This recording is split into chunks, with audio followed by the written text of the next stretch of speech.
Hi, I'm Kevin Barrett with Safe Road Services, and I'm here to talk to you in this segment a little bit about the history of agricultural byproducts and what these products bring to the table. As some of you may know, I was part of the original outfit that brought these products into New England back in 1997. And the product that we introduced at that time was called Icepan. And basically it was a 50-50 blend of brewer's condensed solubles and magnesium chloride. It was also called Icepan Magic, and Magic minus zero. Icepan was the first agricultural byproduct on the market. We ran with that name until about sometime in 2000, and at that point my old company picked up the patent, and many of you may have remembered the name, the Toth patent from the Hungarian vodka distillery, for distillers as a de-icing agent.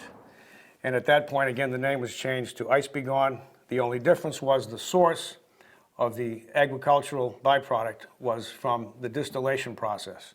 And basically, the name is still called Icebegon, and you may see it shortened IBG. In 2004, I formed Safe Road Services, and the reason for that was that my former employer decided to get out of the direct sales end of the business.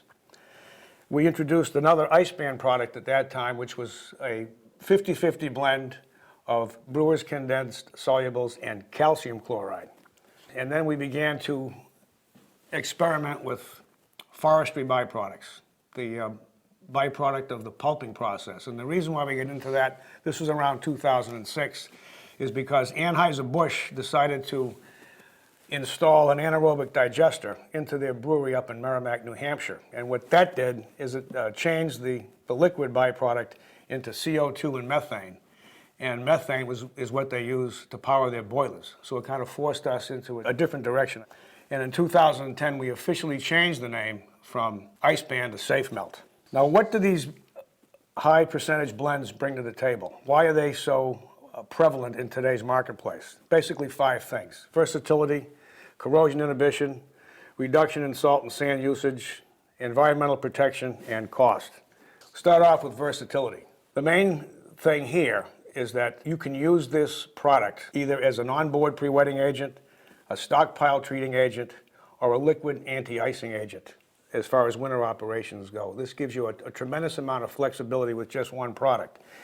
Also, for summertime use, we have a variation of this product that's called Safe Bind, which is an excellent soil stabilizer and dust control agent.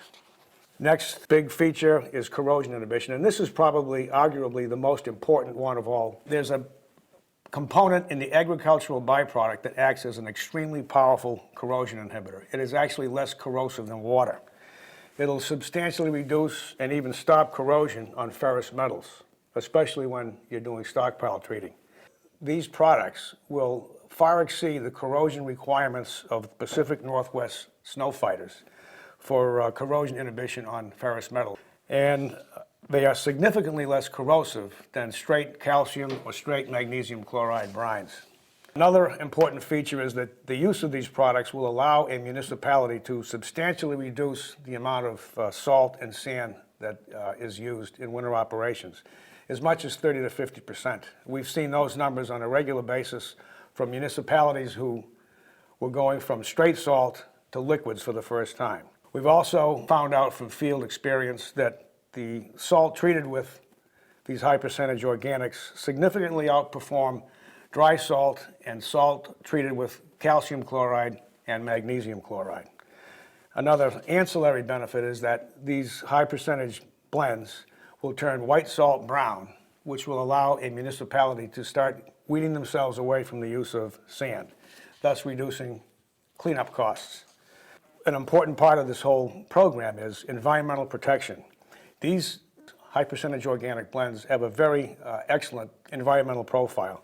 They have low toxicity, greater than 50% reduction into the natural and built environment of chloride ions.